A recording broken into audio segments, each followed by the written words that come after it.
Well, the end of 2023 is going to be here before we know it. That means you're running out of time to make some helpful financial decisions. Yes, the next tax season just a month away now. And joining us on the couch to share some timely reminders that can make a big difference when we file, Samantha Paulo with Ferguson Wellman Capital Management. Good morning. Good morning. Thanks for having me. Yeah, thanks for being here. I have just started thinking about gathering up everything I need in order to file taxes. What are some things that people should be doing right now to get ready?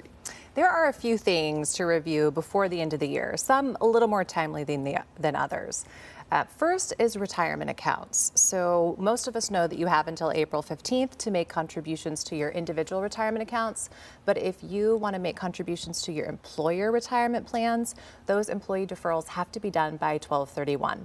And many of us are probably expecting one last paycheck. So this is the opportunity to check and see, did you maximize your contributions and get that done with that last paycheck? Right. And speaking of maximizing contributions, some of those contribution amounts can change for folks from year to year, right? That's exactly right. They adjust a little every year for inflation. So this year, if you want to maximize your contributions to your employer plan, you can give up to $22,500. And if you're 50 and older, you have the opportunity to do a little bit of a catch up just in case you missed one of those years, and that's $7,500. For IRAs, the limits are smaller, $6,500, and then if you're 50 and older, $1,000. And of course, again, you have until April for the IRAs. Yeah, something definitely to think about. Another thing that's really on people's minds is healthcare costs. You know, it's really expensive to pay for that. So let's take a look at what you should do in order to kind of mitigate that. Yeah, so anyone who is in a high deductible health plan might be eligible for something called an HSA, a health savings account. This is a really neat tax advantaged vehicle, and if you have the opportunity to contribute to it, you should.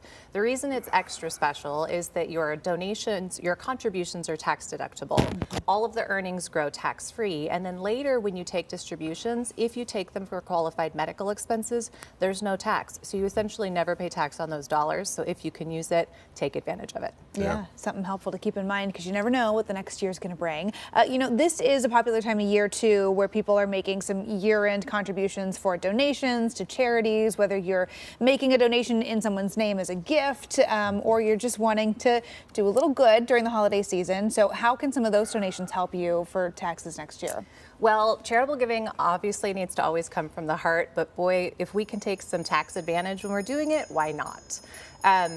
The first important thing to think about is to know whether you're taking the standard deduction on your tax return or whether you itemize. So all of those expenses you have during the year, your charitable contributions, your taxes, etc., those are deductible. But if you don't have enough to get over the standard deduction, then your charitable donations, while wonderful for the community, are not actually adding any tax savings.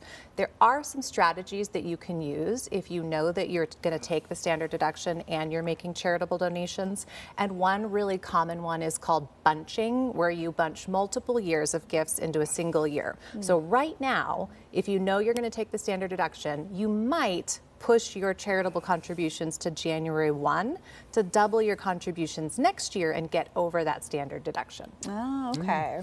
What are your thoughts about using a professional tax preparer as opposed to doing it yourself, with something like a TurboTax or something like that? That's going to depend entirely on the complexity of your situation. I think that if you have a fairly straightforward situation and you're comfortable with tax law and software, you could try something like TurboTax. But I work in the field of finance, and time again, what I find is that our tax laws are growing in complexity. And if you have a considerable amount of assets or complicated income and deductions, you really want to have a professional helping you sift through all that, make sure that you're getting your estimated payments in time and that you're taking advantage of every rule or opportunity that's out there. Yeah. Filing taxes is usually something that I start to worry about in March of next year. But are there any other last-minute tax tips right now before we go? The last thing I would say is to double check your withholdings. We're all required to pay in a certain amount during the tax year to avoid something called underpayment penalties. And right now, again, if you have one more paycheck or if you want to make an estimated tax payment, to make sure that you're not severely underpaid in and just avoid some punitive penalties come tax time. All right, good advice. Samantha Paulo with Ferguson Wellman. We appreciate you joining us this morning. Thank you. And for more money management advice, check out our previous Wallet Wednesday segments on KOIN.com. Just click on the AM Extra tab. It's 7:38 coming up.